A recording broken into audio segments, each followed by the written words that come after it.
very hard, I think. If you just come in with the idea that I only want to do this for money, I think you're going to burn out very quickly. You're going to lose interest very quickly, especially when you're not making any money. Because if you love money and you lose it, you're going to be very upset. So I think it's not the right type of person that's going to succeed in the markets long term. I think you really have to have a passion for the game, or you have Mhm. to have a passion for improving. I know there's some traders out there though that don't really enjoy trading, but they're profitable. Um, and that to me is an interesting dynamic because maybe there's different personalities that are fit for trading. I just don't know. For me personally, I think you do have to have at least a little bit of a passion to trade the I markets. think it's the only thing that's going to get you through it, you Yeah. know, because even when you are a profitable trader and you've been doing it a long time, if you still feel like that's the passion, it's like, to be fair, to your point, like Jason Shapiro, he was saying he doesn't like it. And I was Mhm. like, well, you do really, Yeah. because you still get up at 4 a.m., right, to check the markets and Mhm. go back to sleep. You're still monitoring the markets. You're still trading. You're still turning up. If you didn't like it, you could quit right now Mhm. and it, wouldn't make a Well, difference. he's now in a routine that he's so used to that maybe he doesn't enjoy the routine as much. Now it's He doesn't become want to wake up at it's 4 become a.m. boring a anymore. little bit, right? Yeah, yeah. But I think, when it comes to noticing that I had a passion for the markets, it was just like the only thing that I Mm. was willing to sit down and read a book and get through the whole book, right? Yeah, yeah. Compared with going to a job. Most jobs that I had, I would wake up and hate going to work. Like I Mm. did not enjoy going to any of the jobs that I had. So I think you really do have to have a passion for whatever it is that you're doing. I think if you wake up happy and you're able to go and grind with what you love doing, that's really where you want to be. And for me, it just ended up being that I enjoy the markets. Yeah. What was your mindset in terms of documenting this journey, through Apex? You've been documenting your journey for a long time anyway, Mhm. but in particular, it was literally like a day-to-day report almost. What was your mindset around doing that? Well, I wanted to do it partly for transparency and partly because I didn't really show that side of my run in Forex. Like I didn't Yeah. really share a whole lot about what my day to day looked like, and I just assumed, if I was going to do this even for 3 months and get the uncapped payout, I want to show people what's required to be in a consistent flow state for that long, right? Because 3 months is not, again, it's not a whole long period of time. And when you're in Yeah, when you're in it. it, it feels like a long time. But I just wanted to kind of document the journey and Yeah. just show people like it's not always like sunshine and rainbows. Yeah. Like there are periods where I ended the day green, like massively green, but still unhappy with my performance because I know if I took a loss on those last couple trades that put me in the green, it would have been a terrible day. So when I'm grading my report card, and when I'm looking at the journal, some days I wasn't journaling, but I just know that my report card looks terrible that day. Mm. I just know I got an F. And when people say, "Oh, you're not happy," even though you made $100,000. Yeah, you shouldn't be happy. Like even if you win, let's say if you're trying to win a championship, right, an NBA championship, and you played terribly but still won the game in that regular season game, are you going to be happy? You probably shouldn't be if you're trying to perform at peak performance. Yeah. Like if you're trying to be an elite trader, Yeah. you should not be happy with a green P&L, but you broke every single one of your rules. Yeah. It's the same like with the true professionals, regardless of the result, even if it's positive, if they know they didn't do everything correctly or as planned or as they should have, they always are. They show that frustration.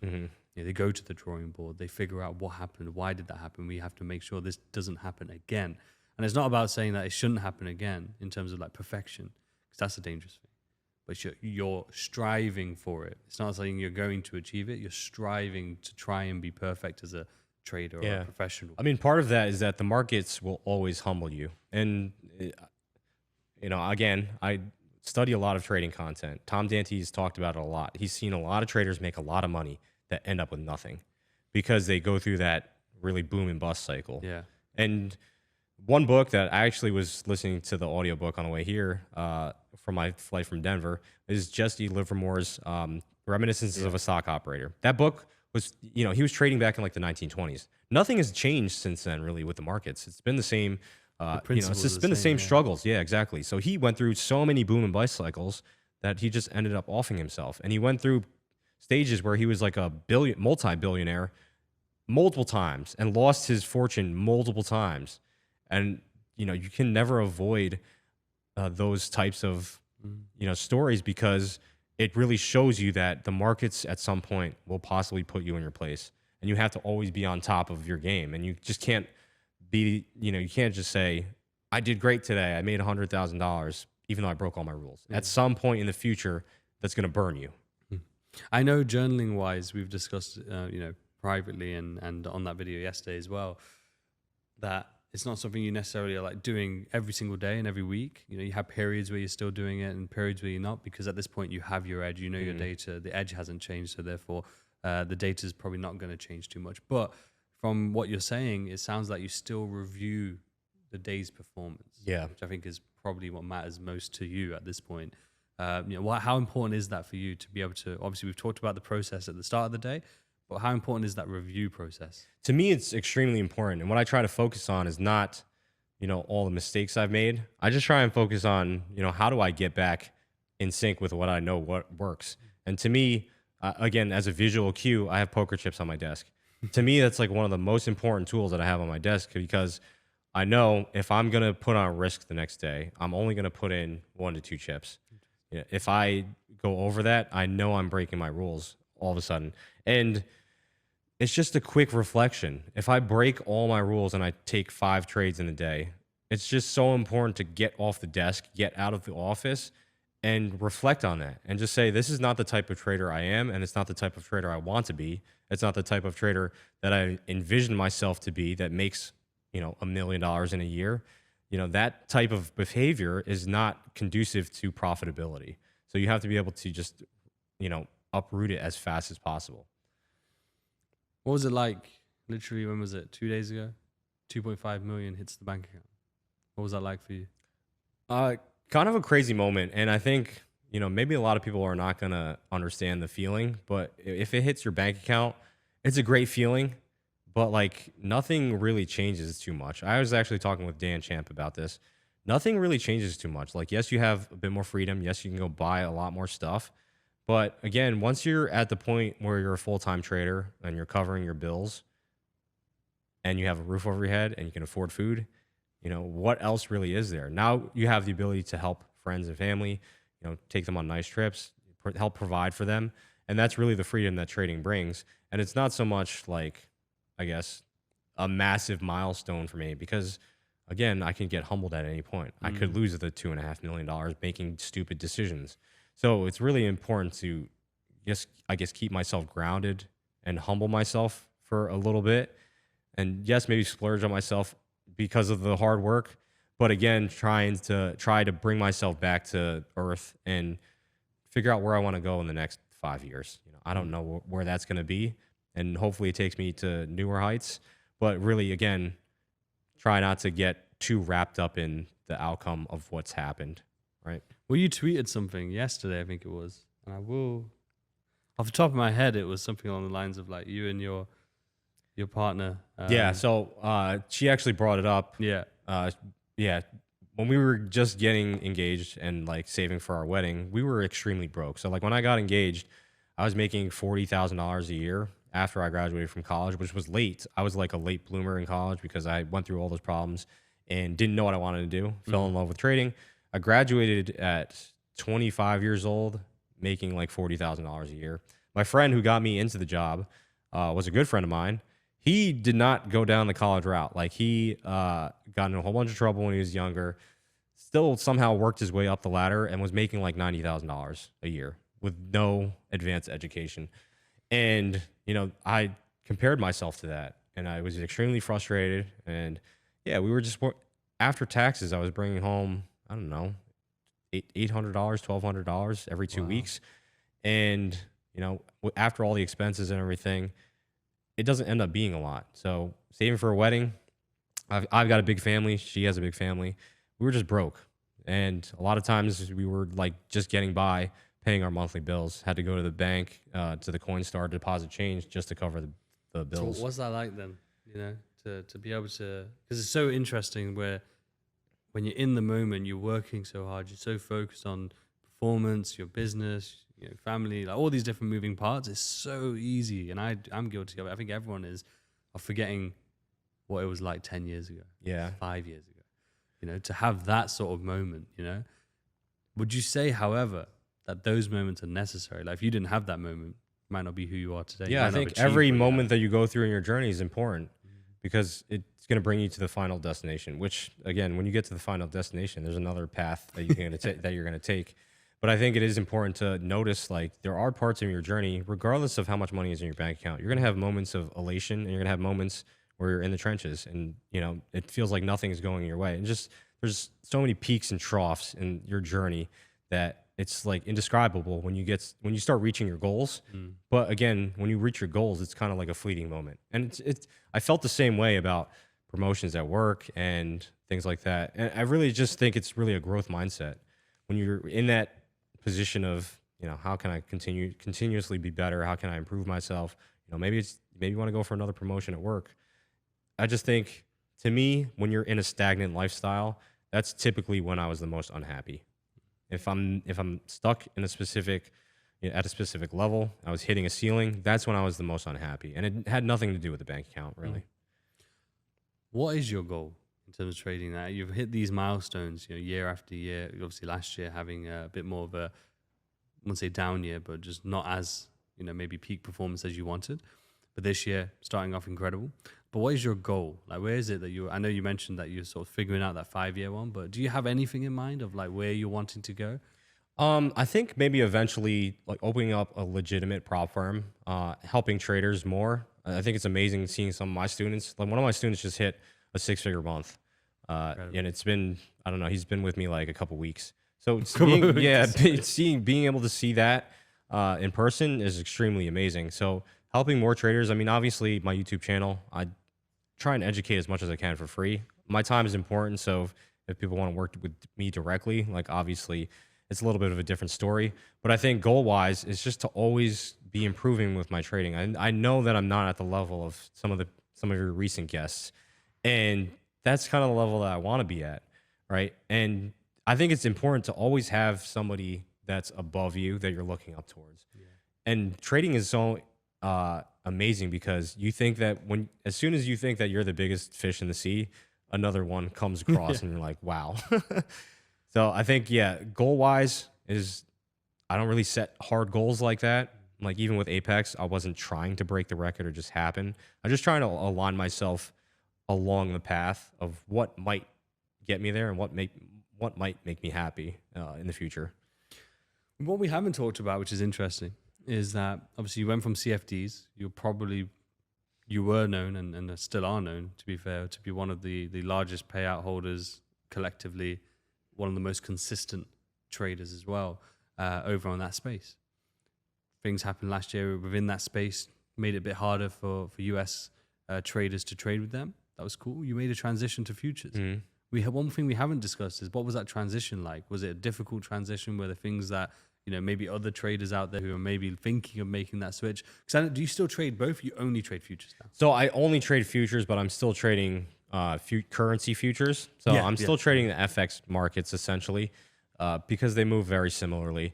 But the transition, at least when I started trading more and more of the index markets, the volatility is different. Like, the volatility would just be within a specific time window, which is why you see a lot of day traders in the future space, is because they can get in and out of their trade ahead of lunchtime. Whereas FX is more of a slow and gradual movement. So that was probably the biggest transition.